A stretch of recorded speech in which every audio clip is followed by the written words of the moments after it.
내일은 전국이 새벽부터 차차 맑아지겠지만 북쪽에서 찬 공기가 남하하면서 추워지겠습니다. 내일 아침 기온은 서울이 6도 등 전국이 3도에서 12도로 오늘과 비슷하거나 조금 높겠습니다. 낮 기온은 서울이 8도 등 전국이 5도에서 19도로 오늘보다 5도에서 10도 정도 낮겠습니다.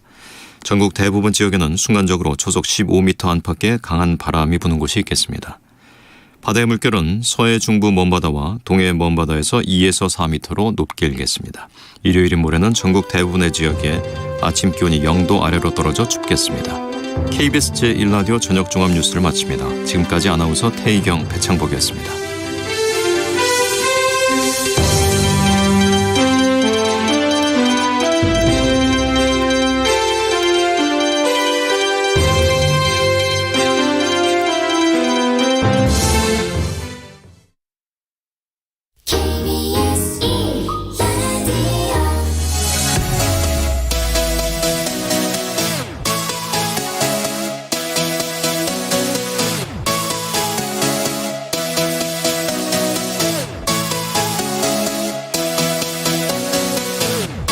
KBS 열린 토론.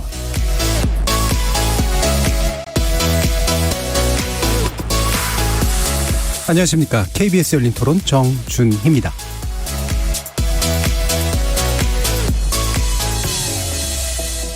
이번 주 금요일 KBS 열린 토론은 지적 호기심에 목마른 사람들을 위한 전방위 토크, 줄여서 지목전 토크로 여러분을 만납니다.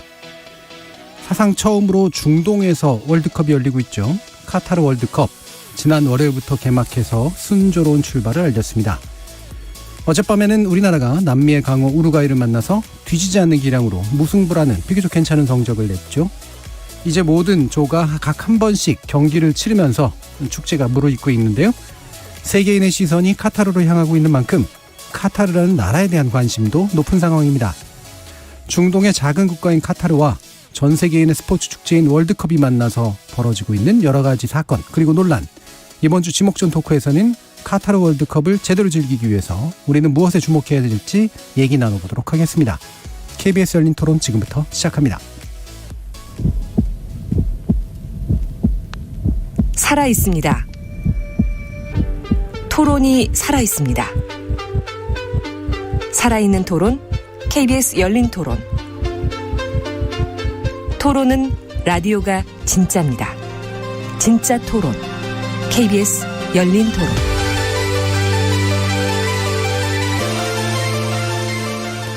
오늘 함께해 주시는 분들 소개하겠습니다. 나라를 걱정하는 물리학자 이종필 건국대 교수 나오셨습니다. 안녕하세요. 이종필입니다. 사람, 사랑, 공감의 소설가 서유미 작가 나오셨습니다. 안녕하세요. 서유미입니다. 정의, 평등, 정치 철학을 탐구하시는 김만권 경희대 학술연구 교수 모셨습니다. 예, 안녕하세요. 김만권입니다. 자, 그리고 카타르 월드컵에 맞춰서 특별히 손님 한 분 더 모셨는데요. 외신 그리고 국내 이슈를 넘나들면서 여러 가지 재미난 분석을 제공해 주시는 분입니다. 국제문제평론가 임상훈 인문결 연구소장 함께해 주셨습니다. 안녕하십니까. 임상훈입니다. 자, 이렇게 물리학자, 소설가, 정치철학자 그리고 국제문제평론가까지 각기 다른 전공 개성, 지식을 가지신 네 분의 출연자와 함께 만들어가는 지적 호기심에 목마른 사람들을 위한 전방위 토크 지금 시작합니다. KBS 열린 토론. 우리나라 너무 잘했어요. 조직력도 좋고 빨리 움직이고 압박도 잘했고 16강에 가야죠. 가나는 이기고 포르투갈은 비기고 승점 5점으로 선수들 몸놀림이 굉장히 좋았던 것 같아요. 너무 잘해줘가지고 기분이 아주 좋았습니다. 우루과이가 강팀이라고 들어서 좀 안 되겠구나 했는데 막상 보니까 괜찮더라고요. 좋은 결과가 있을 수도 있겠다 그런 생각이 들어서 박수 쳐드리고 싶어요. 겨울에 일어나는 게 최초잖아요. 선수들도 부상도 많이 당하고 경기장에 새로운 냉방 시스템이 도입됐다는 거, 거기에 맞물려서 외국인 노동자들이 이제 좀 많이 피해를 보고 있다라는 것 때문에 좀 관심 있게 보고 있습니다. 아무래도 이제 손흥민 선수 같은 경우는 다쳤는데도 불구하고 의욕적으로 더 이렇게 뛰어주는 것도 그렇고, 사우디 같은 경우는 대반전이 일어났잖아요. 그런 부분도 좀 흥미롭고, 중동에서 열리다 보니까 술도 안 되고 돼지고기도 안 되고. 이번에 우루과이전 너무 다 잘하셨고 이제 다들 부상 조심하시고 대한민국 화이팅!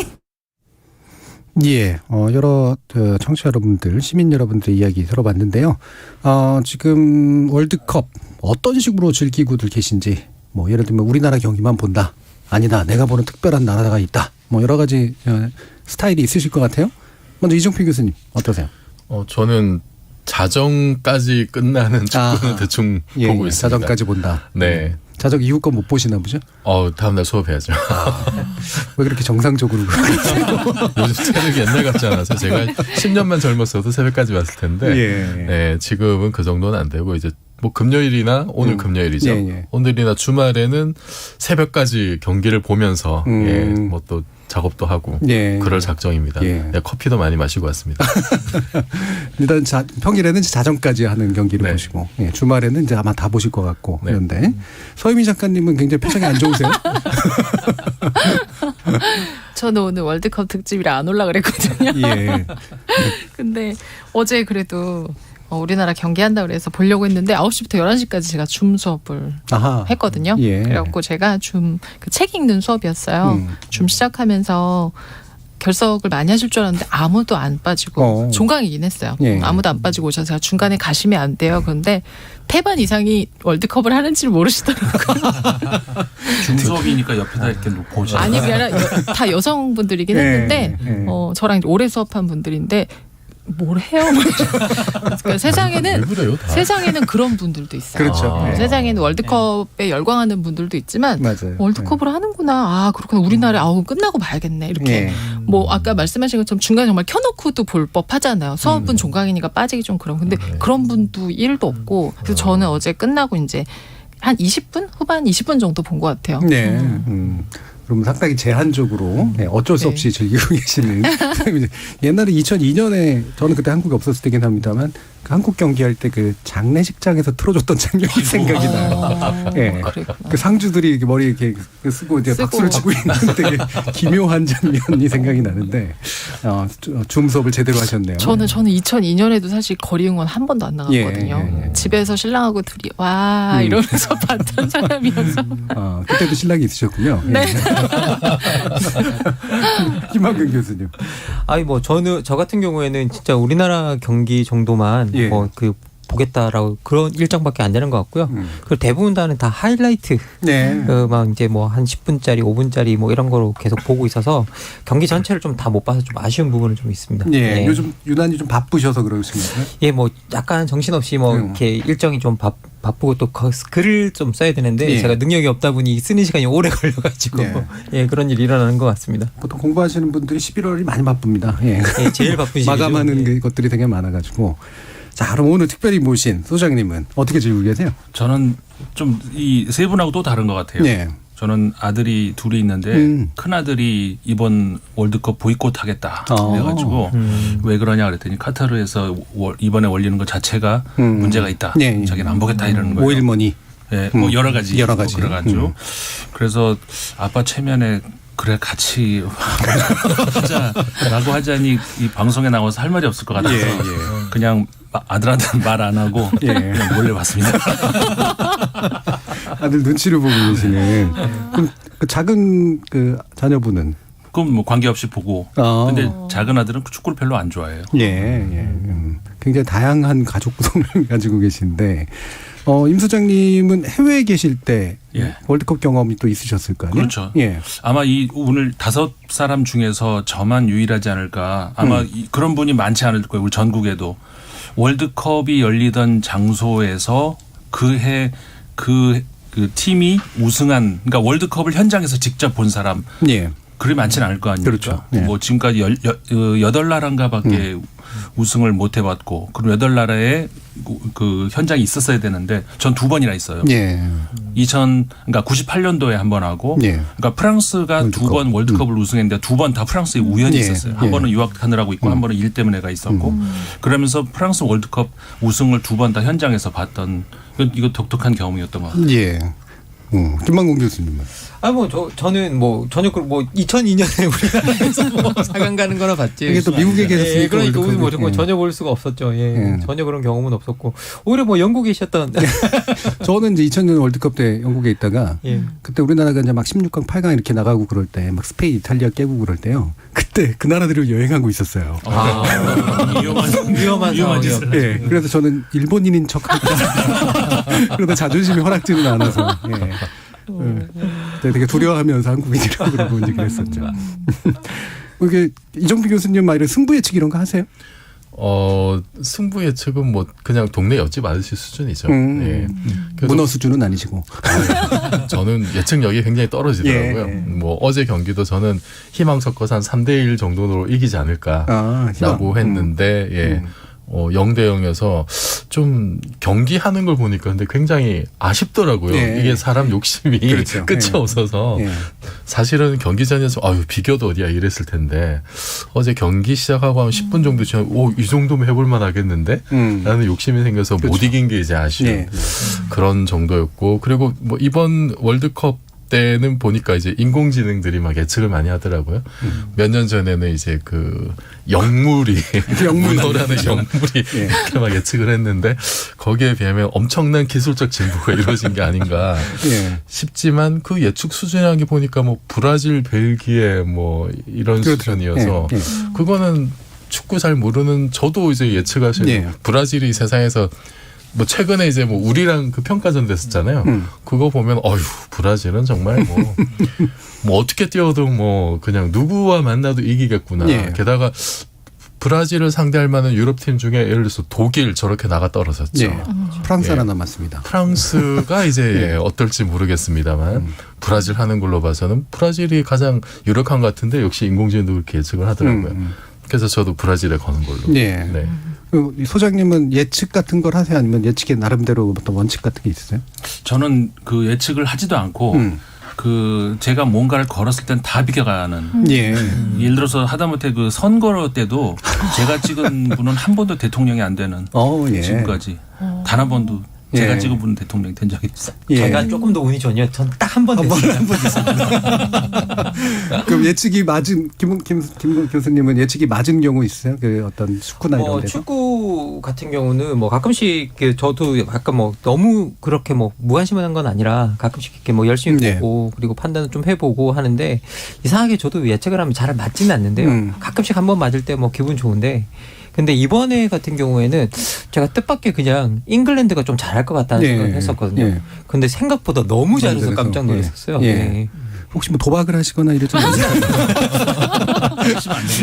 큰일 나요. 제가 그 도박이라는 게 외국 같은 경우는 되게 활성화되어 있는 경우들이 많으니까 특히 이제 축구 도박 같은 경우 많이 돼 있으니까 한 적은 있었어요. 그러니까 이제 뭐 한 예를 들면 1파운드 정도 걸고 뭐 이런 식으로.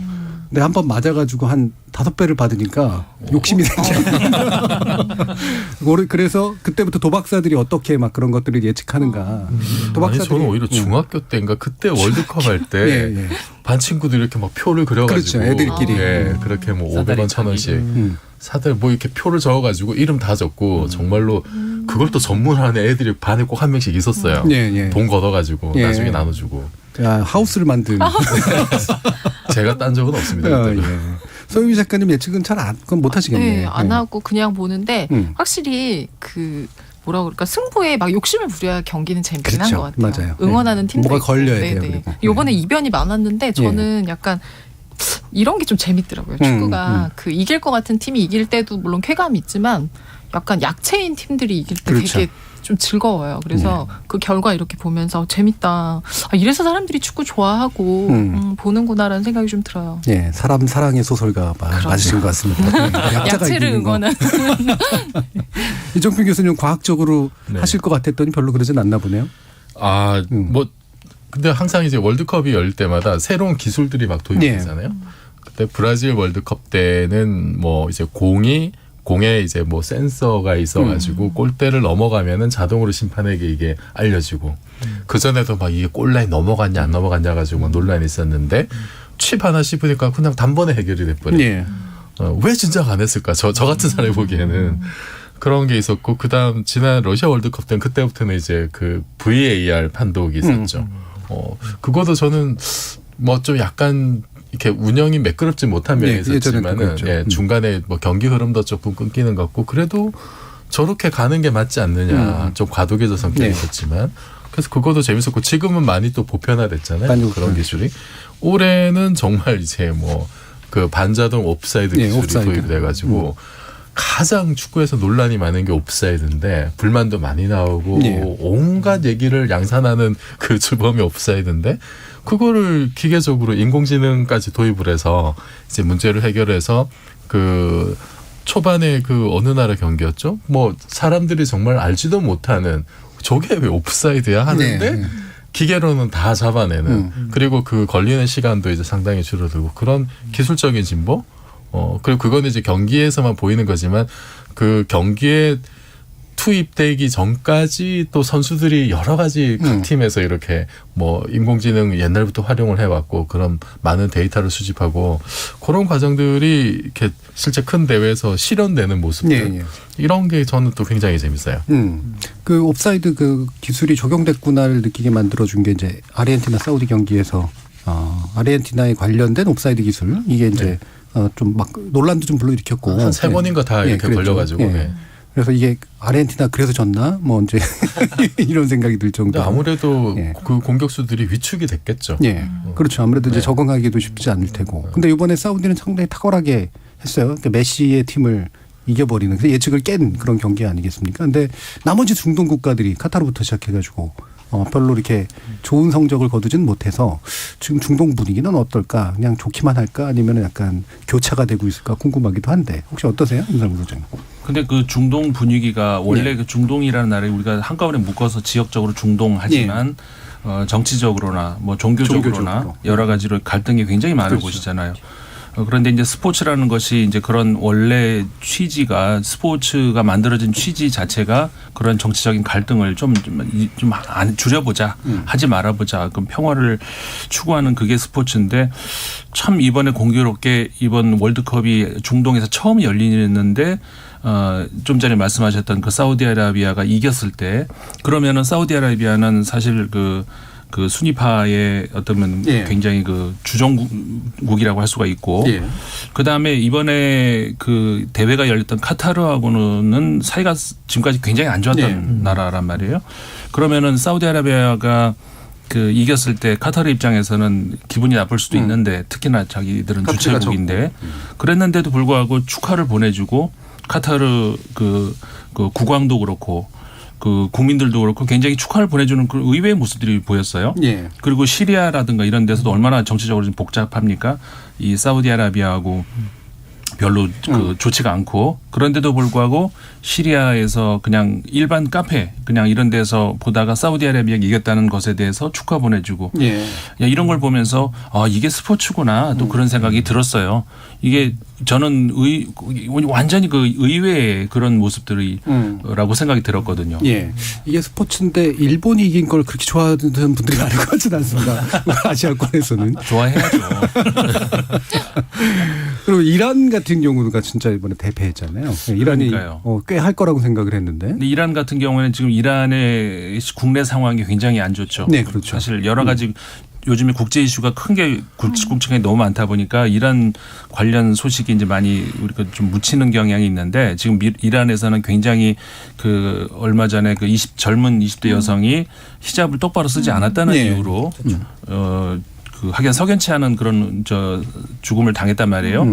과거에 우리나라 학생운동 때 비슷한 그런 상황인데 굉장히 좀 국민들의 저항이 심상치가 않고 이번 이란 그 축구 선수 중에서도 그런 그 히잡 시위라고 흔히 우리가 부르죠. 그 시위에 그 어떻게 보면은 찬성하는 그런 목소리를 공개적으로 사실 이란에서 그런 공개적인 목소리를 내는 게 쉽지가 않아요. 국가 재창도 안 하고 이런 모습을 보였더라고요. 그런 이게 선수들이 정말 그 깨인 사람들이구나라는 생각이 들 정도로 그래서 사실 내심 이란을 응원했거든요. 그런데 그렇죠. 너무 크게 그러니까 그게 아마 그 스포츠 어떤 그 퍼포먼스에 영향을 미치지 않았을까. 굉장히 국민들이 이렇게 가라앉아 있고 운동 선수들도 아무래도 그렇지 않겠습니까? 국내 사정이 그러다 보니까 그래서 아마 그런 영향을 미쳤을까. 이란이 굉장히 강팀이잖아요. 그런데도 그렇게까지 패배를 했을까 싶으면 좀 안타까웠어요. 그러니까 침대 축구라는 오명을 가지고 있는 나라긴 한데 이번에 누워 있을 새가 없긴 했는데 그래도 그 선수들의 그 모습을 보면은 뭔가 약간 이렇게 정신이 좀 약간 집중을 못하는 듯한 느낌 그런 게 좀 있었던 것 같긴 해요. 뭐 실제로 제가 봤을 때도 이거 뭐 집중할 수 없었던 분위기라는 게 실제 대표팀 내에서도 아주 뭐 핵심적인 스트라이커 선수가 아즈문이라는 선수가 있는데 이 선수도 사실은 이 히잡 시위를 지지하는 발언을 했다가 대표팀에 발탁이 되느냐 마느냐의 논란에 한번 휩싸였었고요. 그리고 감독이 끝까지 우겨서 이제 이 선수를 데리고 왔는데 근데 뭐 대부분의 어떤 그런 과정들을 옆에서 계속 지켜보고 그리고 선배 대표 선수들이 어떤 히잡 시위를 지지하고 뭐 그런 과정 속에서 또 체포되는 과정이 계속 반복적으로 일어나는 걸 보면 사실 국가대표 선수로서 어떤 뭐라고 해야 될까요? 뭐 올바른 자기들이 가지고 있는 기량을 다 발휘할 수 있을까라고 생각해 보면 그런 환경은 지금 현재 아니다라는 자꾸 생각이 들고요. 그리고 축구에 집중할 수 없는 것 그리고 시작할 때 내가 정말 자랑스럽게 월드컵에 나왔는데 나의 국가를 부르지 않는다라는 거 되게 큰 의미가 있는 거잖아요. 그러니까 그걸 부르지 않는다라고 하는 그 심리 상태부터 사실 어떻게 보면 그 월드컵이 또 축제긴 하지만 선수들 간에서는 일종의 사실상의 전장에 가까운 곳인데 거기서 투지 있게 뭔가 맞서 싸울 수 있는 동력이나 동기가 사실은 사라지는 거라 그 부분에 있어서는 어떻게 보면 지금 이란 선수들도 충분히 그렇게 이해할 수 있지 않나라는 생각이 듭니다. 그리고 이란이 진짜 수비가 강한 팀인데 이 뭐 이란이 거기서 6골이나 이렇게 먹었다라는 건 이게 제가 그걸 들여다봤을 때도 이란 선수들의 심리 상태가 지금 현재 평소와는 좀 다르다라는 생각이 듭니다. 그런 것 같아요. 그래서 이렇게 뭐 중동에서 열린다 이렇게 우리는 하나 통으로 이제 얘기를 하지만 그 안에 또 내부적인 나라별 사정도 되게 다르고 또 감성들도 되게 다르고 그럴 수 있는데 이번에 그 월드컵이 카타르에서 또는 이제 중동 지역에서 열린다라는 그런 어떤 느낌 같은 게 좀 드세요, 이종필 교수님? 그 뉴스 중에 이제 대표팀 식사를 위해서 음식물 반입되는데 돼지고기는 안 된다라든지 관광객들이 하는데 술도 자유롭게 못 마시고 그 나라에서 시행되는 여러 율법들이 그대로 이제 적용되는 모습들을 봤을 때 야 이게 좀 장난 아니겠구나 라는 생각이 좀 들었어요. 또 나라면은 저렇게 못 살 것 같다는 느낌이고. 돼지고기 좋아하세요? 저는 뭐 가리지 않습니다. 그 우리나라 대표팀도 보니까 식단을 닭고기, 소고기로 이렇게 했다 그러더라고요. 그래서 삼겹살을 한번 좀 먹어줘야 될 것 같은데 예전에 제 친구가 거기 이제 그 도하에 좀 살았었는데 그 친구도 이 김치찌개에 넣은 돼지고기, 돼지고기를 듬뿍 넣은 김치찌개가 그렇게 먹고 싶은데요. 소주에다가. 근데 이제 뭐 아름아름 이렇게 어떻게든 구해서 가끔 먹긴 하는데 자유롭게 먹지 못하니까 굉장히 괴로웠다고 그런 얘기를 하던데 저는 이게 바로 옆에 있는 사우디 같은 경우는 보니까 그 빈살만 왕세자가 BTS 공연을 이렇게 하면서 제가 알기로는 사우디도 이슬람 율법이 상당히 엄격한 나라인데 그 공연을 위해서는 그 강력한 율법들을 막 해제를 했었잖아요. 막 여자가 다닐 때는 이렇게 뭐 보호자, 가디언, 남성이 이렇게 있어야 되는데 그런 것도 다 해제하고 호텔 투숙도 뭐 자유롭게 해주고. 야, 그래서 그런 모습이 딱 좀 대비가 되는 거예요. 사실 월드컵을 개최하는 거는 BTS 공연하는 것과는 또 비교가 안 될 정도로 어마어마한 사실 국가적인 행사인데 약간의 좀 융통성을 뒀으면 어땠을까. 거기도 이제 보니까 뭐 고위층의 피파 임원들하고는 자기들끼리 술 파티 했다고 이제 소문도 나오고 있어서 자기들끼리 하고 왜 일반 시민들이나 관광객들은 못하게 했을까라는 생각도 좀 들고 뭐 좀 약간 그런 아쉬움은 좀 있습니다. 그 카타르나 뭐 이런 데만 해도 사실 호텔의 특정 지역이라든가 암시장은 자기들끼리 다 있고 안다고 하더라고요. 다만 드러내놓고 공개하지 않고 이제 이래서 그런 건데, 뭐 서유미 작가님은 사실 뭐 중동은 결국 여성 인권이 제일 큰 문제인 거니까, 뭐 월드컵은 관심이 없어도 혹시라도 그런 이슈에 대한 관심 같은 건 좀 있으셨어요? 그 카타르 그 주 카타르 대한민국 대사관에 그 월드컵 관련 공지사항 올라온 거 저 봤는데 지금 이종필 교수님 얘기하신 것처럼 돼지고기 얘기도 있지만 약간 고등학교 수학여행 갔을 때 하지 마 이런 거랑 약간 비슷하더라고요. 그래서 지금 굉장히 재밌었어요. 근데 이거를 그 우리나라 대사관에서도 낸다는 건 다른 나라에도 다 보냈을 거고 그러면 그 나라에서 그걸 다른 나라에 보낸다는 그 나라에서는 굉장히 자연스러운 일이라는 아마 얘기일 거예요. 네. 그래서 제가 보니까 일본 음주에 대한 부분이 첫 번째 나와서 술이 지정된 곳에서만 먹을 수 있다. 뭐 여기 아니면 안 된다. 이렇게 정해져 있고 두 번째가 돼지고기. 그럼 세 번째 옷차림. 옷차림을 뭐 히잡을 이제 강요할 수는 없지만 그 여성들은 되도록이면 가려라. 남자들도 응원할 때 사실 이렇게 막 우통을 까고 이런 게 많은데 그거 하지 말아라. 뭐 심하면 퇴장 요구할 수 있다 이런 얘기 나오고 그다음에 이제 정치적 활동 안 되고 종교적인 포교 안 되고 그다음에 마지막에 과도한 애정 행각 안 되고 혼 외자와의 그 성관계 안 되고 이런 게 나왔는데 그걸 보면서 뒤로 갈수록 심각해지네요. 굉장히 디테일하더라고요. 예. 디테일해서 그걸 보면서 이거를 다른 나라에 보낼 정도면 정말 그 어떤 그 이슬람적인 어떤 그것들 굉장히 중요하게 생각하고 아까 말씀하신 이란에도 히잡 시위하고도 분위기가 사실 다 뭐 여기도 이슬람 국가니까 아마 굉장히 좀 근데 이제 많은 그 항의를 받다 보니까 뭐 꼭 다 그렇게는 안 할 거다. 자꾸 조금씩 풀고 하는데 그래도 사실 아까 그 다른 분들도 얘기하셨지만은 월드컵이 시작될 때부터 보이콧 얘기가 워낙 많았었기 때문에 그래서 피파에서는 계속 뭐 경기에만 집중하자라고 말을 했지만 자법이 많은 월드컵인 건 맞는 것 같아요. 그 많은 그 남성분들이 되게 실망스러워했다 그러더라고요. 그 뭐 여성분들이 뒤에 보면은 이렇게 자기를 응원할 때 자기를 뽐내는 이런 복장들을 많이 하는데 왜 그걸 못 봐야 되냐며 굉장히 막 슬퍼하고만 이런 경우도 있어요. 근데 이제 그게 이제 결국은 뭐 사실은 우리가 존중해야 될 문화일 수도 있는 거고 또는 또 그게 또 과도해서 보편적 인권하고 또 충돌하는 부분도 있을 테고요. 그렇죠. 임 소장님.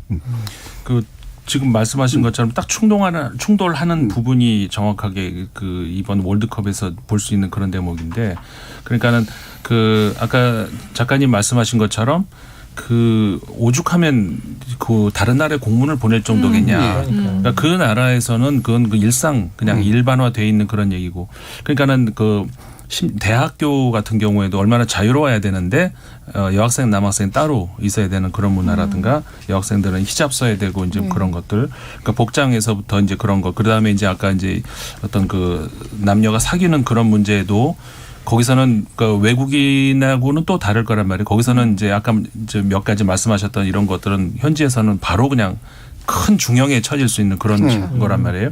근데 그런 것들이 물론 이제 그 율법 차원에서 그 존중을 받아야 되는 것이 있지만 그 분명 이 인간의 그 보편성과 충돌하는 그런 부분이 있다는 말이죠. 근데 그런 것들이 특히 그 걸프 국가들 그 주로 이제 시아파 순위파 국가들 죄송합니다. 순위파 국가들이죠. 순위파 국가들 같은 경우에 특히 카타르 그러니까 그 사우디아라비아 이런 데가 더 심하다는 것이죠. 지금 우리가 좀 전에 히잡 시위 이란을 얘기했지만 이란은 이제 그 시아파의 종주국 아닙니까?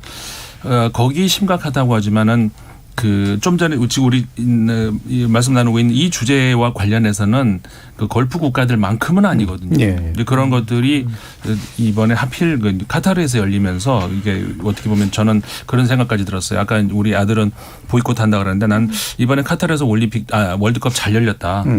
왜냐하면 그런 그 실상을 좀 더 그 세상에 알릴 어떤 그런 기회도 되겠다라는 그런 생각까지 들더라고요. 사실은 우리나라 같은 경우도 이제 그 아시안 게임이나 올림픽 치르면서 뭐랄까 약간 권위주의가 약화된 면들도 좀 있잖아요. 그러니까 외국의 시선으로 우리 스스로 이제 보게 되고 보여주게 되고 이런 것들도 좀 있으니까. 근데 이제 어떨까요? 이게 김만건 박사님 보시기에 그 나라들의 입장에서 보면. 뭐 결국은 이번 카타르 월드컵 같은 경우가 우리가 흔히 말하는 그 문화적 상대성과 인권의 보편성이 충돌하는 이제 현장이고요. 그러면 또 일부에서는 이런 문화적 상대성에 대한 인권의 보편성 주장을 두고 그 서구 사회의 아주 일방적인 흉계다. 가르침이다. 이런 식으로 이제 이야기가 비판하는 경우도 있고요. 또 반대편에서는 아니 인권이 서구 사회에서 나온 거 맞는데 그래서 서구적 문화인 거 맞는데 그렇다고 해서 서구적 문화에서 나왔다고 해서 이게 또 보편적이 아닌 이유는 뭐냐라고 이제 또 문제를 제기할 수 있는 거고요. 그래서 우리가 이걸 어느 지점에서 어떻게 절충시킬 것인가가 상당히 중요한 문제인 것 같고요. 그런데 사실 이제 이게 뭐 저희 정치 철학 내에서도 상당히 큰 논쟁 중에 하나가 도대체 왜 여러 가지 문화를 인정한다는 이유만으로 여성의 인권을 억압하는 것 자체를 우리가 그걸 허용해야 되느냐. 이제 이런 비판들도 사실은 이제 페미니즘 진영 내에서도 사실은 있었거든요. 그래서 우리가 그걸 이 문제에 대해서는 뭐 우리가 단칼에 이게 정답이다라고 답은 내릴 수 없지만 저는 이번 조처에서 좀 아쉬웠던 것들은 뭐냐면 사실 이런 월드컵 축제가 열리면 세계에 많은 사람들이 모여들고 그 공간 속으로 모여든다라는 건 세계가 하나가 되겠다라는 거라고 했다고 한다면 자기가 가지고 있는 어떤 문화적 엄격성을 좀 내려놓고 그다음에 그 축제의 시간 동안만은 그 뭐라고 하나의 좀 보편적인 공간이 열릴 수 있도록 보장해주는 그런 조처들이 좀 있었으면 더 좋지 않았을까라는 게 제 그러니까 선택의 자유 이게 이제 그 기준이 돼야 되는 것 같아요. 문화적 상대성 당연히 중요하고 보장받아야 되는 건 맞는데 예를 들어서 이제 우리나라에서도 과거 이제 올림픽이 열린 즈음에 이제 개고기 논쟁도 있었고 했는데 그러니까 개고기를 강제로 먹이느냐 아니면 강제로 먹지 말아야 되느냐 그거 아니었잖아요. 먹고 싶은 사람 먹는 거고 안 먹고 싶으면 안 먹는 건데 그렇기 때문에 그런 차원에서는 상대성을 존중을 받을 수 있는 것이지만 여성이 히잡을 쓸 수도 있고 안 쓸 수도 있나 그건 아니란 말이에요. 그러니까 그런 한마디로 선택의 자유가 있느냐 없느냐 거기서 보면 아주 문제가 간단하게 풀릴 수 있는 문제가 굉장히 많다는 거죠. 그러니까 이게 쓰냐 안 쓰냐의 문제라기보다는 써야만 하느냐인지 아니냐인데 이거는 이런 부분이겠죠. 그래서 스스로가 원하지 않아도 이게 이제 참 여성의 눈으로 보기에 더 그렇는데 사실은 예전에 보면은 이제 물론 중동이 아랍만 있는 건 아니긴 합니다만 아랍권이 사실 옛날부터 이러진 않았단 말이에요. 예전 특히 문학이나 문화적인 형태들을 보면은 상당히 그 당시 중세 유럽보다도 외려 좀 더 리버럴했던 면도 좀 있었고 그랬는데 아라비안 나이트 있잖아요. 그렇죠. 그 사라셈 문명이 또 그런 측면들이 있었는데 왜 현대 들어와서는 또 이렇게 됐을까? 뭐 이런 궁금증 좀 많이 들고요. 어떠세요, 소유미 작가님? 실제로 진짜 그 명예살인이라고 하는 굉장히 커다란 뭐 히잡 같은 것도 뭐 겉으로 드러나지만 굉장히 많은 여성들이 실제로 1년에 한 5,000명 정도 죽거든요. 이 뭐라 그럴까 명예살인이 아니어도 실질적으로 너무 인권이 낮다 보니까 뭐 결혼도 강제적으로 본인의 어떤 의사와 상관없이 해야 되고 가정 폭력에 노출이 돼도 일단 법의 보호를 받을 수 없고 가족에게도 배척을 당하고 이제 심하면은 집안의 명예를 이제 훼손시켰다는 이유로 죽임을 당하기도 하고. 근데 실제로 이게 그쪽 그 내용들을 보면 종교 자체보다는 관습이 더 크다고 하더라고요. 코란 자체에서는 사실 여성을 그렇게 하라던가 그런 게 없는데 워낙 도덕적 관습이 강하고 이제 여성을 소유로 여기는 것이 많다 보니까 그런데 문학 같은 거 보면은 사실은 어떤 그런 그 굴레 안에서 여성들이 연대를 이야기하는 게 많기는 해요. 아이들 그래서 그 집중하는 것들이 많기는 한데 아까 이제 아라비안 나이트 말씀하시고 사실은 야하기로 말하자면도 굉장히 그렇죠. 그 화려하고 상상력도 풍부하고 그리고 인간의 어떤 그 뭐라 그럴까요?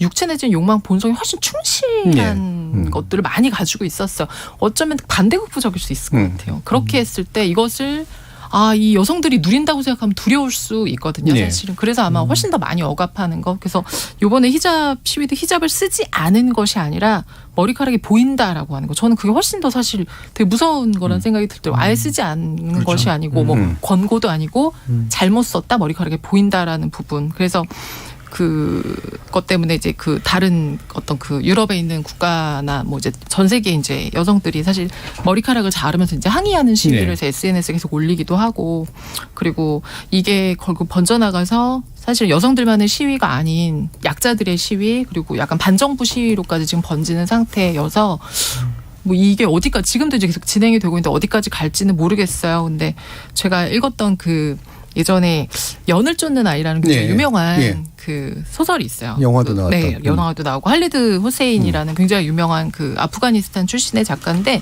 이 작가가 썼던 그 1000개의 찬란한 태양이라는 그 후속작 그 소설도 굉장히 유명합니다. 근데 거기 보면 이 주인공 여자 2명이 일부 다처제의 다처들이에요. 그러니까 한 명의 남편을 과 함께 사는 두 여자. 사실은 우리로 치면은 뭐 우리도 예전에 그랬을 때가 있었고, 그렇죠.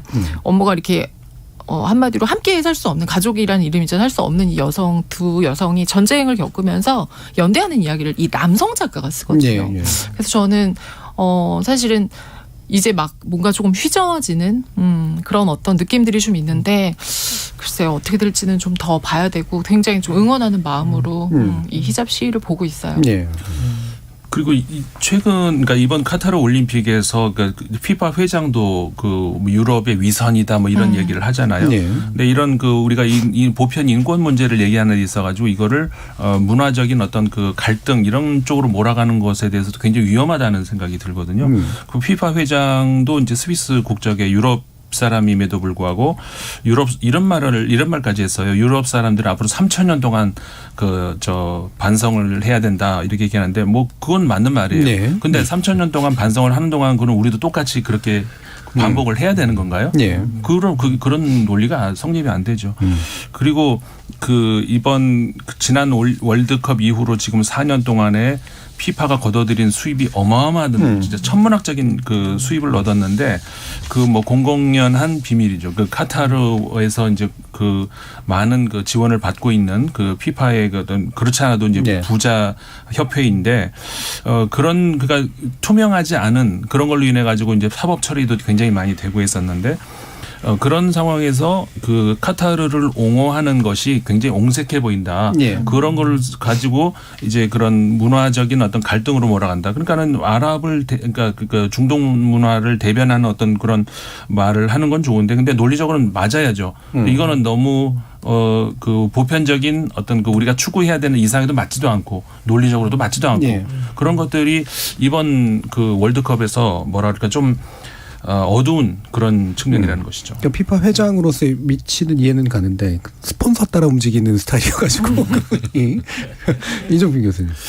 저는 그 사우디의 여성 선거권이 부여된 게 2015년이라고 그러더라고요. 그리고 그 사우디의 여자분들이 운전 면허를 딸 수 있게 된 것도 극히 최근의 일이죠. 깜짝 놀랐어요 저는. 야 어떻게 21세기 대명천지에 세습 왕조 국가고 우리나라는 이제 뭐 지금 정부는 가치 동맹을 한다고 하는데 자유민주주의에 근데 또 그런 나라하고 또 이제 잘 지내요. 사우디하고 빈살만 왕세자 왔을 때 대접받고 왔잖아요.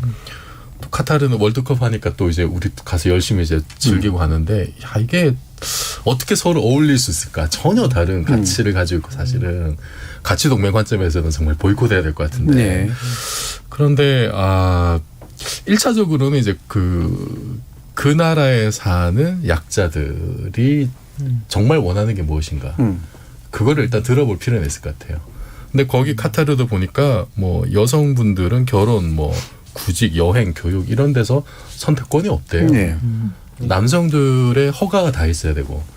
이거는 지금 뭐 이렇게 완전히 옛날처럼 꽉 막힌 시대도 아니고 인터넷이 다 열렸고 카타르도 상당히 이제 그런 쪽으로는 발달한 나라인 걸로 알고 있는데 그러면 다 알 거 아니에요.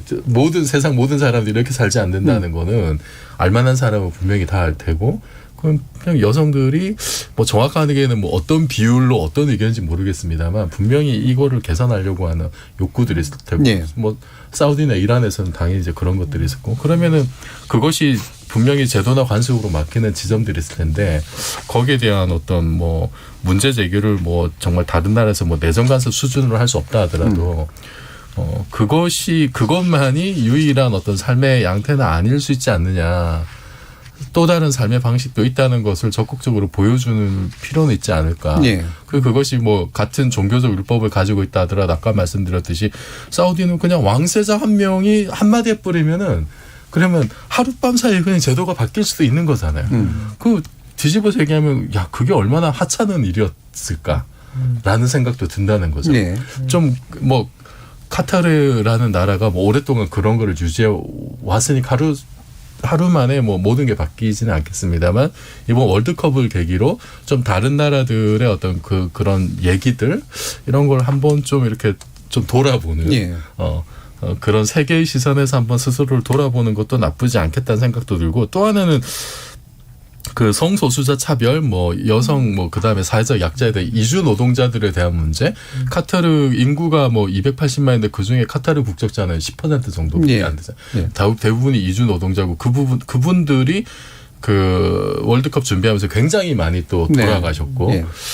자꾸 우리나라 모습이 떠오르는 거예요. 산업재해 우리나라도 굉장히 많이 죽고 있고.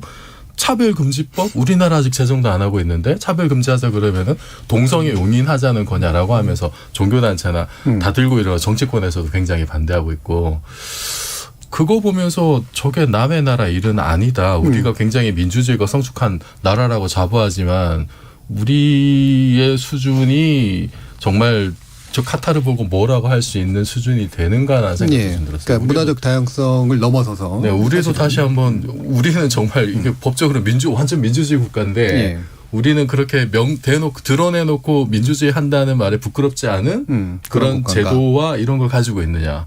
또 돌아봐야 될 것 같습니다. 사실 뭐 생각해 보면 오늘도 당장 이제 뭐 저출산 문제 대책을 위해서 국회의장께서 말씀하신 게 뭐 동성애를 치료해야 된다는 식의 발언을 하셔가지고 되게 충격적인 어떤 뭐 말을 들어서 농담으로도 하면 안 되는 말이에요. 진짜로 막 그렇게 말씀하셨나라는 생각이 들어서 정말 다시 이게 또 보게 되었는데요. 사실 우리가 국가 통계를 들여다보면 우리나라도 성소수자들에 대한 통계 자체가 없습니다. 그런데 국가에 통계가 없다라는 뜻은 그 사람들을 위한 정책이 없다라는 의미입니다. 왜냐하면 통계 없이 정책을 만들 수가 없거든요. 그래서 어떤 특정 집단에 대한 통계의 부재 자체는 그런 집단에 대한 정책 자체의 어떤 그걸 이야기를 하고 있고요. 우리도 그런 점에서 바라본다면 뭐 그렇게까지 크게 다르진 않다라는 생각이 또 들고요. 더 나가서 지금 현재 이제 뭐 우리가 여성 문제, 뭐 성소수자 문제, 그리고 더 이상 노동 문제 이런 이야기까지 다 하고 있는데 뭐 카타르 같은 경우에는 지금 이번에 뭐 경기장치인데 6,500명의 노동자들이 사망했다라고 이제 이야기를 하고 있고요. 적게 잡아서 그런 것 같아요. 통계도 사실 아닌 거죠. 그러니까. 그것도 작년에 가디언에서 발표한 거니까 올해까지 뭐 다친다 그런다면 더 숫자도 더 클 수 있을 것 같다라는 생각이 듭니다. 그리고 그걸 전부 다 자연사 처리를 했대요. 사고사도 아니고 자연사 처리를 했다라고 이야기를 하고 있고, 그래서 기본적으로 어떤 노동자의 인권이나 어떤 그뿐만 아니라 외국인 노동자의 어떤 그런 측면에서 본다고 했어도 상당히 문제가 있었던 월드컵인 건 맞고요. 그리고 더 나가서 카타르가 사실은 이슬람 극단 세력에 대한 무장 세력에 뒷돈을 대고 있는 국가 중에 하나입니다.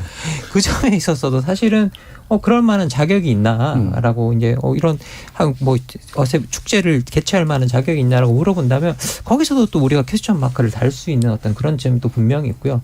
사실 그 문제 때문에 사우디를 비롯한 이제 몇몇 국가들이 카타르와 단교를 했었던 거였거든요. 2017년에. 그래서 우리가 이런 문제들도 한번 생각해보고 고민해볼 필요가 있다라는 생각을 듭니다. 지금 서주현님께서 2002년 한일 월드컵 때 단체 응원하다가 국가주의적인 모습에 놀라서 그 뒤로 월드컵에 관심을 끊었는데 남들은 이렇게 관심이 많았나 보네요. 라는 말씀 주셨고요. 같은 서씨십니다.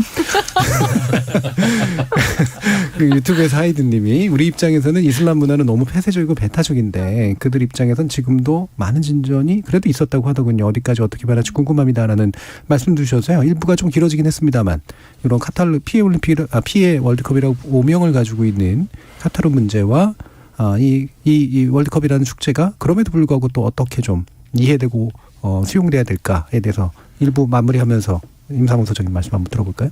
그러니까 지금 우리 카타르의 그 스포츠 이외의 측면의 이야기들을 많이 하고 있습니다만은 카타르 하면은 또 우리가 그 굉장히 그러니까 명함이 막 섞여 있는 나라 같아요. 그 복지 수준 굉장하다 이런 얘기도 많이 있지 않습니까? 근데 그 복지란 무엇인, 복지가 뭘 의미하느냐에 따라서 이제 관점이 달라질 수 있을 것 같아요. 그러니까는 이제 상대적인 차원으로 보자면은 사우디아라비아에 비한다면은 그런 그 석유, 가스 이런 것들로 취해지는 어떤 그 어마어마한 이익 이런 것들을 국민들에게 좀 돌려준다라는 차원에서는 분명 그 사우디아라비아보다는 좀 한 단계 성숙된 그런 나라라고 할 수가 있고 그다음에 우리가 흔히 아랍권 그 언론 얘기할 때 알자지라 얘기하지 않습니까? 그 카타르에서 이제 나온 그 언론인데 그 아랍 언론 중에서 그래도 가장 그 사실에 그 근거한 그런 보도를 하는 그런 언론을 만들었다는 그런 것. 그러니까 몇 가지 그런 점이 있는데 그런데 이제 그 복지라는 것이 예를 들어서 뭐 대학도 그냥 공짜로 다니고 집도 그냥 대학만 졸업하면 빌려준다고 하는 어마어마한 복지죠. 이건 복지 차원이 아니라 거의 뭐 천국 수준인데. 근데 이제 이런 것들이 우리가 이제 그 생물학적인 복지, 그러니까 뭐 옛날에 어떤 영화에서 그랬잖아요. 그 비결이 뭡니까? 그러니까 잘 많이 미개하지 이런 그 영화 있었잖아요. 그러니까 그 연습하셨죠. 연습한 티가 아니 절대 아니에요. 확 다가왔어요. 거기서 태클을 거신. 그러니까 그것이 복지냐. 근데 그런 것을 넘어서는 문화적 차원, 생물학적 차원이 아니라 문화적 차원으로 가면은 우리가 배부르고 등 따신다고 이게 복지가 아니잖아요. 그런 차원에서 그러니까 우리가 그냥 복지라는 퉁치고 그냥 이렇게 돈을 돌려주지 않냐. 그것만을 복지로 놓으면 안 된다는 것이죠. 이걸 우리가 이제 명심을 해야 될 것 같아요. 네. 자, 이렇게 일부 뭐 약간 길어지긴 했습니다만 카타르 월드컵이라고 하는 소재를 놓고 이런 부정적인 거나 긍정적인 이런 얼룩진 모습들을 한번 좀 살펴봤는데요. 이어지는 2부에서는 좀 더 밝은 이야기들을 몇 가지 좀 더 나눠보도록 하겠습니다. 여러분은 KBS 열린 토론과 함께하고 계십니다.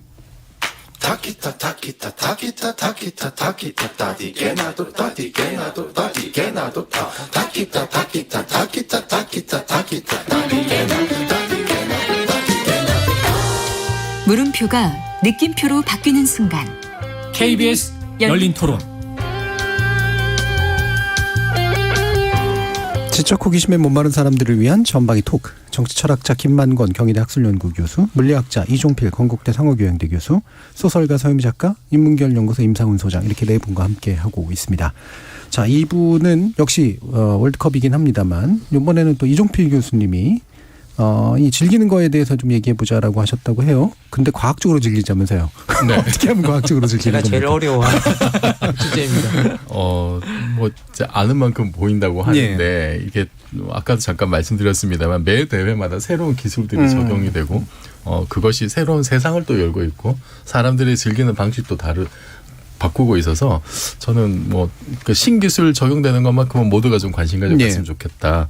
그래서 이번에는 아까 말씀드렸던 그 반자동 오프사이드 기법 뭐 이게 아주 화제가 되고 있고 굉장히 지금 초반이긴 합니다만 아주 너무 성공적인 거고.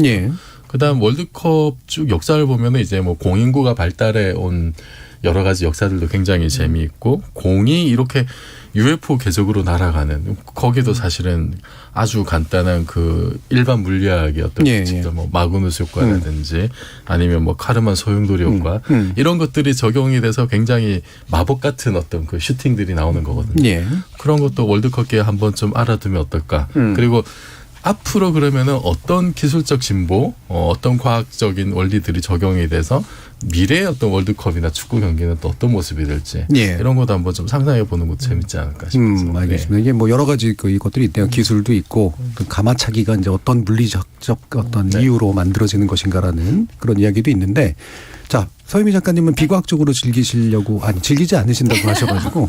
그래도 이번에 개막식에 BTS 정국이 나와서. 월드컵 공식 주제가 부르는 거가 되게 또 인상적이었어요. 멋있더라고요. 멋있고 아마 그 개막식에 우리나라 가수가 부르는 건 처음인 것 같아요. 처음인 것 같아요. 그래서 굉장히 이 아미를 떠나서 우리나라 그러니까 뭐냐면 아까 명함 얘기하셨는데 정말 어두운 면이 많은 월드컵인데 우리나라 그 국민들이 이렇게 볼 수밖에 없는 상황을 전국이 일단 나오니까 보게 되는 상황을 이미 열어버린 것 같은 생각이 좀 들었고, 그다음에 저는 그게 되게 인상적이었어요. 아까 우리가 이제 중동 지역의 여성 인권 뭐 이런 이야기 많이 했었는데 이번 또 월드컵에는 그 월드컵 역사상 처음으로 여성 심판이 나오더라고요. 그게 또 되게 인상적이어서 저번에 그 스테파니 프라파르 이제 그 프랑스 분이신데 이 분이 폴란드 멕시코전에 나오셨는데 너무 멋있더라고요. 너무 멋있어서 월드컵 본선에서 이제 가장 처음 그 그라운드를 밟은 여성 심판인데 총 6명의 심판이 나온다고 하는데 참 아이러니하구나라는 생각도 들고 그렇네요. 또 기대되는 그래서 측면 그러니까 인간이라는 게 알 수 없구나라는 생각도 들고 그렇습니다. 아까 임 소장님은 눈치 보면서 월드컵을 보고 계셔서 치맥을 한다거나 이러지 못하실 것 같은데. 전 치맥 안 하고요. 겨우 그냥 라면 먹고 라면을 반 말아 먹고 봤습니다. 혹시 보면서 드셨나요? 아니요. 빨리 먹고 빨리 드시고 치우고 이제 봤죠. 아니 뭐 지금 치맥하기가 너무 어려운 상황이라고 합니다. 이게 일부 언론은요.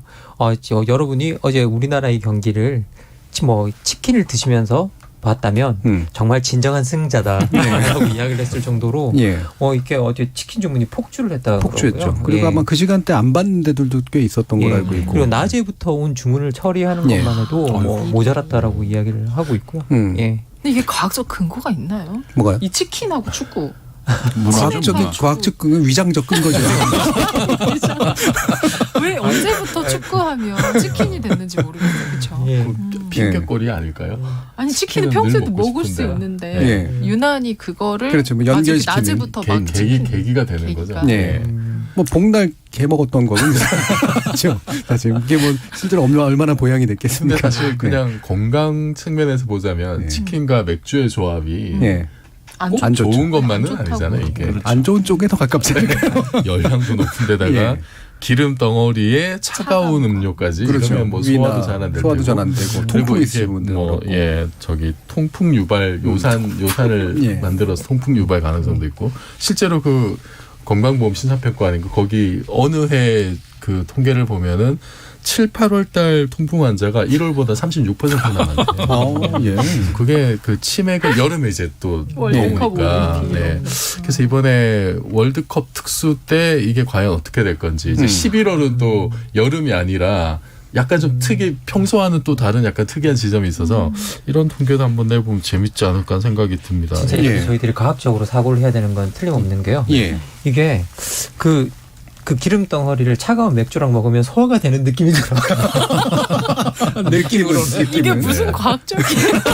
아니 근데 과학적으로 접근하면 소화가 안 되는 거다. 안 되는 건데 이해하게 된다고요.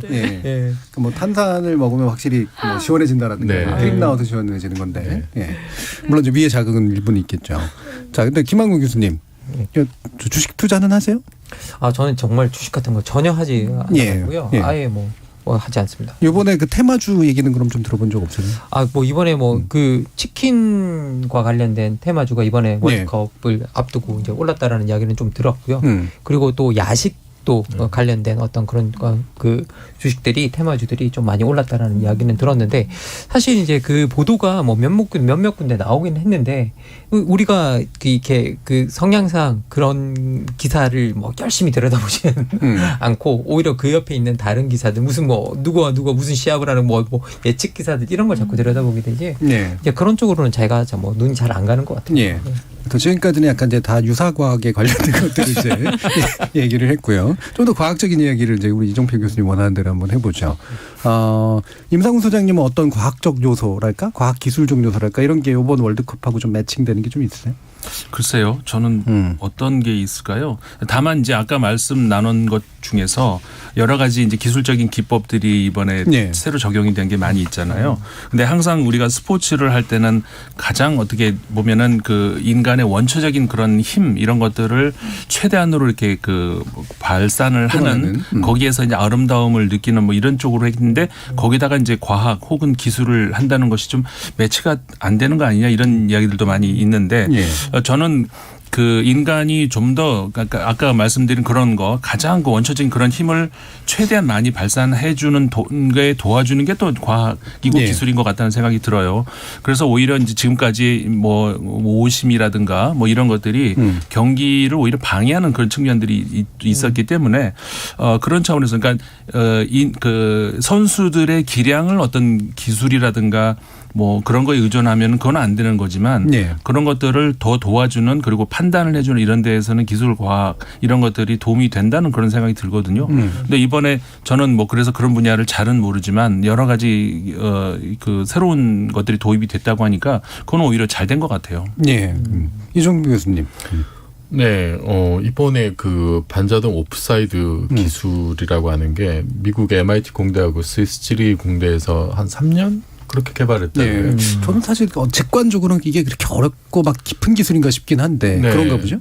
네, 일단 그 경기장 지붕에 카메라가 12대가 있어서 얘네들이 선수들의 움직임을 다 포착을 하고 선수들의 그 관절 포인트를 뭐 29개 데이터 포인트 이거를 이제 관찰을 해서 데이터로 수집을 하고. 그렇군요. 저는 100m 피니시 라인에 이렇게 언제나 이렇게 왜 레이저 같은 거 쏴가지고 딱 하잖아요. 그 정도 기술이면 되지 않나 했는데 그런 게 아니네요. 선수의 움직임을 이렇게 다 분절적으로 이렇게 하긴 다 이제 체크를 맨 앞에 라인을 만들어야 되니까 해내고 그거를 초당 50회 빈도로 이제 판독을 한다고 하니까 굉장히 빠르고 정확하게 이제 데이터를 얻고 그 다음에 공인구에도 그 관성 측정 센서가 이제 들어가 있어서 얘는 초당 500회 정도 이제 신호를 내는. 예. 그래서 뭐 단순히 이제 위치를 뭐 파악을 하는 것뿐만 아니라 뭐 여러 가지 뭐 각속도 측정 회전하는 정도는 이런 것까지 다 알 수가 있고 그래서 이거를 가지고 일단 인공지능이 먼저 판단을 한다고 합니다. 판단을 해서 오프사이드 같으면은 이걸 이제 그 VAR 조정실에 통보를 하고 네. 그거를 보고 이제 그 주심에게 연결을 하고 그 과정을 이제 거쳐서 그래서 이제 반자동이라는 말이 네. 붙은 것 같아요. 근데 1차적으로는 어쨌든 카메라가 인식을 하고 그것을 인공지능이 분석을 한다.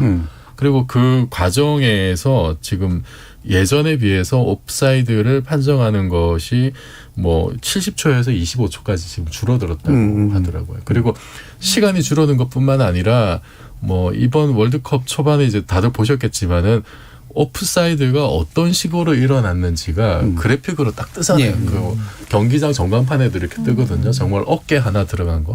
또 오프사이드의 팔은 인정이 안 된대요. 그 오프사이드가 공격수가 수비수보다 먼저 앞서 있을 때 공을 받으면 안 된다는 그렇죠. 규칙이잖아요. 그러니까 수비 라인과 공격수가 수비 라인보다 더 전방에 있는 점을 판별하는 게 그게 관건인데. 그럼요. 팔 긴 사람 불리하거든요. 만약에 네. 팔까지 치면. 팔이 들어가면요. 네. 팔은 규칙에 해당이 안 되지만 어깨까지 되니까. 그러면 이거를 몸통이 인간 들어가는 심판이 거니까. 그 아주 다이나믹한 경기 상황에서 제대로 가려낼 수 있을까라는 의구심이 사실 들고 그래서 맨날 잡음이 나왔던 건데 이번에는 뭐 심판이 인간은 정말 생각지도 못했던 장면에서 어깨 하나 들어간 거 찾아내고 이게 좀 10cm 될까 싶은 정말 기술적 진보가 상당히 스포츠 경기를 더 재밌게 하는구나. 그리고 뭐 판정 시비를 없애고 공정과 정의가 가장 실현이 잘 되는 게 스포츠인데 네. 그런 거를 기술이 이제 구현하고 있어서 굉장히 재밌게 봤고 그리고 뭐 축구 말고도 예를 들어서 야구 같은 경우에도 뭐 스트라이크 존에 대한 시비가 굉장히 많잖아요. 메이저리그에서 트리플레인가 거기는 이제 인공지능이 이렇게 볼 판정을 하는 시스템 도입을 할 거라는 그런 얘기도 있더라고요. 그래서 앞으로 이런 추세는 더 확대되지 않을까. 이번 월드컵을 계기로. 그래서 저는 우루과이전에서도 보면은 왜 심판이 왜 우루과이한테는 저렇게 좀 파울을 잘 안 불까라는 저희 아들이 어제 엄청 화를 냈습니다. 그런 생각이 들잖아요. 저도 두 번 정도 화를 냈습니다. 분명히 이제 인공지능 기술이 아무리 많이 도입되더라도 인간 주심은 있어야 될 것 같은데 원래 주심에게 넘기는 거니까 주심은 판정을. 있어야 될 것 같은데 그런데 저런 식으로 경기장에서 아주 결정적인 순간에 파울, 뭐 경고, 퇴장 이런 거는 경기 흐름에 엄청난 영향을 주는데 그런 것에도 좀 인공지능의 도움을 받으면 그런 판정 시비를 좀 줄일 수 있지 않을까. 그걸 뭐 다음 월드컵이나 다다음 월드컵 때 좀 개발하면 좋지 않을까. 그런 생각도 들었습니다. 이정필 교수님의 머리카락 같은 건 옵사이드하고 상관이 없는 거죠. 싹 하면 돼. 머리에 해당되는 머리카락이 이제 좀 꽤 기셔서. 자, 이렇게 뭔가 이렇게 판정 기술이나 뭐 아니면 선수 관리 기술이나 뭐 이런 이제 과학적이고 기술적인 것들이 스포츠 안에 깊숙이 이제 개입되게 된 뭐 꽤 오래전부터 있었던 일인데 그런 일종의 진전 내지 진보 또는 그것을 둘러싼 논쟁 이런 걸 보시면 서혜미 작가님 어떤 생각이 드세요? 저는 지금 이종필 교수님 얘기 들으면서 그러면 앞으로 심판이 많이 줄어들겠구나라는 생각도 들고 판정 시비는 당연히 줄어들겠지만은 선수들이 항의하는 모습도 많이 안 보겠다. 사실 월드컵 이런 거 한번 끝나면 그런 짤이 많이 돌잖아요. 그리고 나라별의 그 모습도 좀 다르고 근데 그런 것들이 물론 이제 우리가 경기를 볼 때는 정말 말씀하신 것처럼 왜 좀 편파적인 느낌인적 느낌이지라고 하면서 화를 냈는데 이제 많이 줄어서 더 클린한 경기는 될 것 같은데 인간적 재미는 또 좀 사라질 것 같은 생각도 좀 들고 네 그러네요. 근데 그게 인간적 재미를 늘 따지면 그게 항상 국가 대 국가의 간의 경기는 강대국한테 이익이 가거든요. 그래서 별로 뭐 그게 인간의 이익을 따르는 게 반드시 또 좋은 것도 아닌. 그래서 이게 뭐 거기서 인간적 재미를 찾기는 좀 어렵다라는 생각이 좀 들어요. 전혀 새로운 영역에서 인간적 재미가 나타날 수도 있어요. 그렇죠. 저는 이 스포츠에 이제 과학 그리고 기술을 도입하는 것이 저는 아까 그 초반에 우리 시작할 때 그 시민분들 말씀하시는 게 굉장히 인상적이었는데 승부와 관계없이 우리 선수 너무 잘 싸웠다는 말씀이 대다수였잖아요. 이게 진짜 스포츠지라는 생각이 들었거든요. 이기고 지는 거 그 우리가 생각하는 것만큼 우리 그 응원단들도 선수들이 정말 잘했다 싶으면 저도 박수 쳐주는 그런 분들이거든요.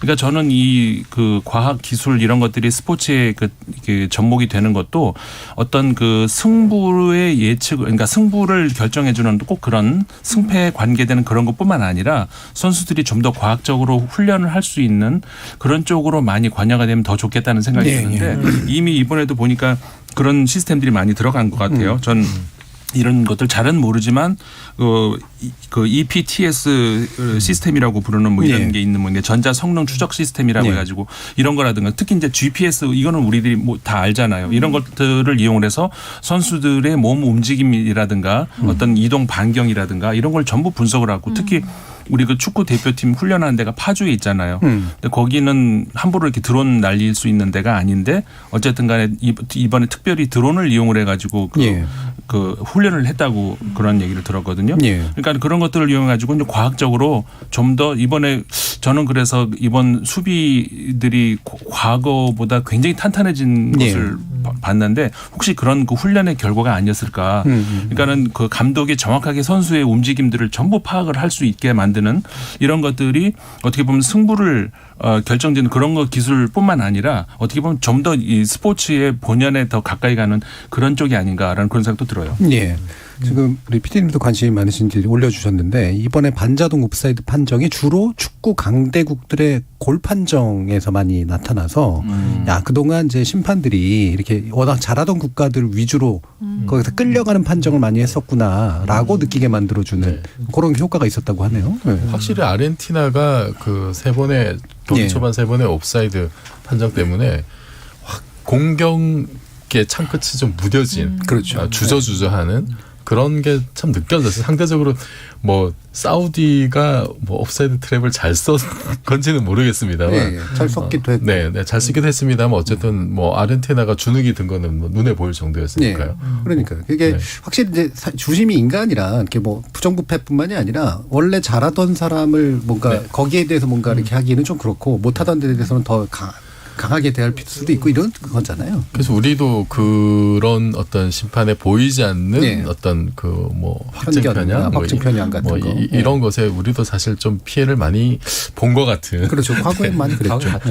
네. 근데 앞으로는 이제 어제 경기하는 거 보니까 우리도 이제는 강팀의 반열에 들어선 게 아닌가라는 생각이 들 정도였고. 심리적 상태가 상당히 훌륭한 것 같아요. 선수들의.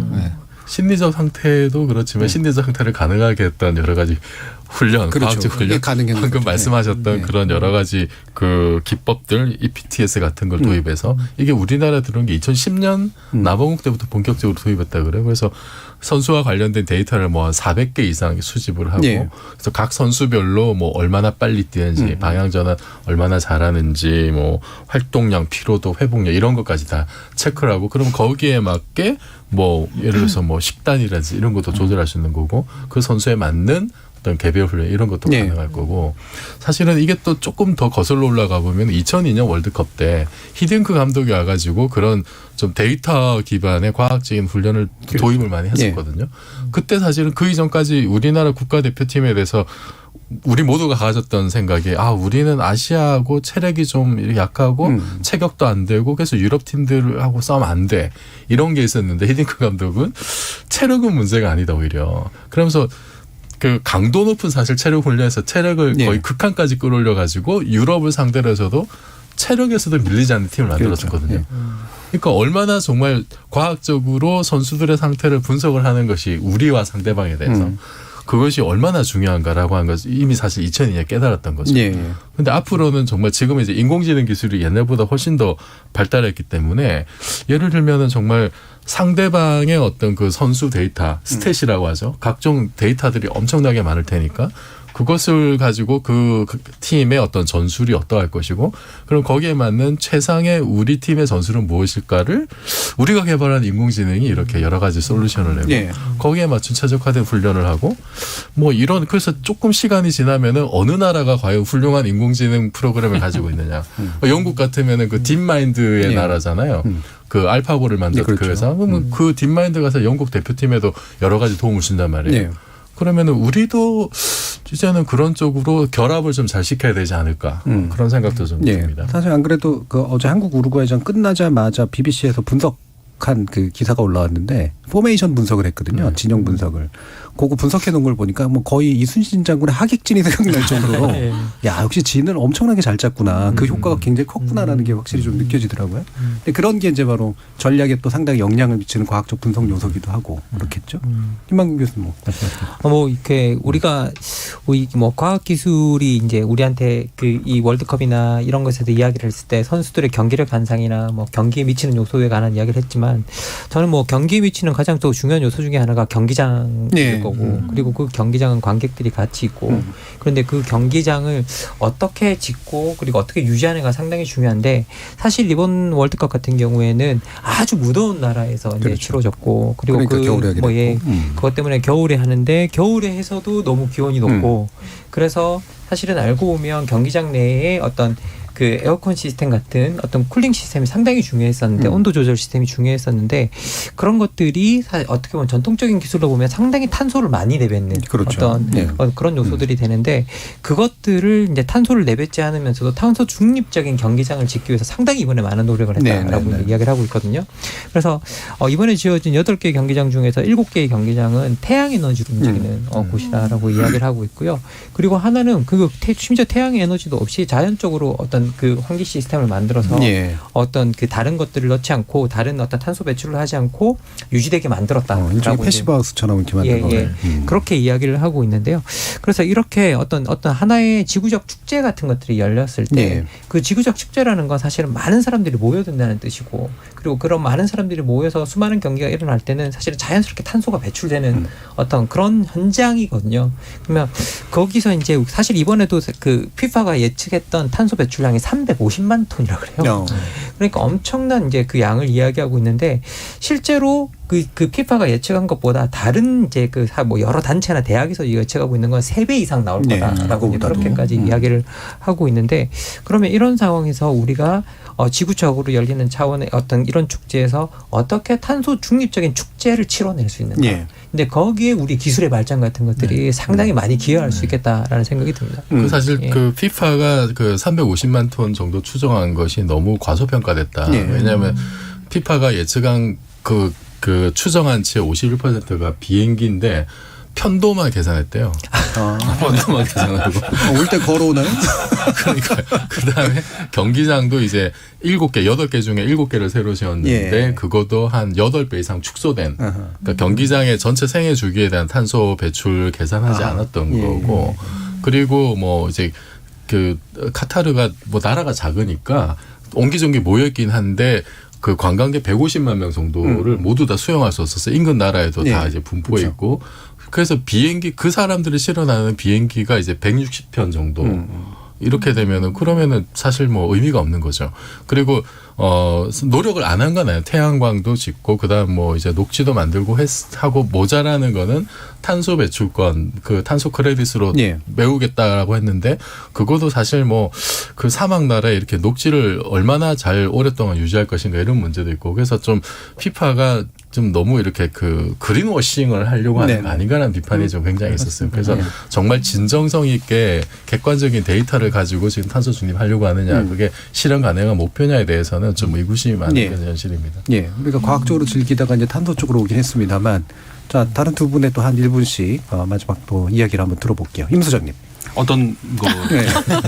그래도 카타르 월드컵 이렇게 좀 즐기십시다. 뭐 이런 얘기를 하신다면.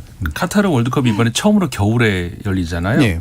그래서 저는 그 사람들을 생각해서 고3 수험생들 지금까지 4년에 한 번씩 때 얼마나 그 힘들었을까. 남들은 옆에서 막 마시고 즐기고 하는데 힘들었을 텐데 이번에 아마 처음으로 고3들까지 같이 즐기는 그런 그 월드컵이었던 것 같아서 어쨌든 이렇게 이런저런 일들이 있다 보면 다 또 좋은 일들도 있구나. 그러네요.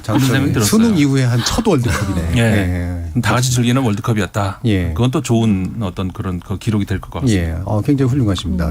굉장히 우리 수험생들의 마음까지 다 살펴주시고. 이런 훌륭한 얘기 뒤에 저는 사람들 왜 이렇게 스포츠 좋아할까 이런 우리 올림픽 얘기도 하고 월드컵 얘기도 하고 항상 그 볼 때마다 그런 생각이 들어요. 근데 지금 과학적인 얘기도 되게 많이 하고 되게 저는 저희가 모르는 걸 너무 많이 알게 된 것 같아요. 아, 과학이 발달한다는 게 인간을 많이 정말 이롭게 한다는 걸 알았지만 이렇게 조목조목 하는구나. 그런데도 경기를 막 예측도 하고 뭐 이것도 하고 저것도 하는데 왜 사람들이 이 축구를 좋아할까? 이게 되게 압축된 인생 같아서 그런 것 같아요. 아무리 예측하고 아무리 뭐를 하고 해도 생각하지 못한 실수도 하고 그리고 변수가 일어나고 그리고 안 본 사람들은 결과로만 인식하지만 보는 사람은 과정을 다 아니까 정말 말 그대로 골을 못 넣었는데 그냥 무승부인데 아니야 근데 무승부인데 진짜 그냥 무승부가 아니야라는 걸 알게 되는 그래서 인생하고 닮아 있으면 사람들이 좋아하는구나라는 생각이 들어요. 네, 인생하고 닮아 있다. 그 이종필 교수님 원한 결론이었는지는 잘 모르겠습니다만 마음에 들고 싶었던 건 아니에요. 과학이 모든 걸 설명하지는 않습니다. 예, 그렇습니다. 자, 우리 이종필 교수님을 냉혈한이라고 혹시 착각하지 마시고 굉장히 뜨거운 피가 흐르는 그런 인간이기도 합니다. 자, KBS 열린 토론, 지적 호기심에 목마른 사람들을 위한 전방위 토크, 줄여서 지목전 토크. 사상 첫 중동 월드컵인 카타르 월드컵에 관련된 이야기 나눠봤는데요. 오늘 함께해 주신 서유미 작가님, 임상훈 소장님, 그리고 김만공 교수님, 이종필 교수님 네 분 모두 수고하셨습니다. 감사합니다. 고맙습니다. 돈과 피에 젖은 스포츠 축전이라는 그런 비판도 없지 않지만 스포츠에는 분명 사람을 감동시키고 울컥하게 만드는 무언가가 있어 보입니다.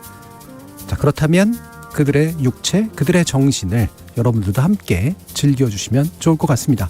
지금까지 KBS 열린 토론 정준이었습니다.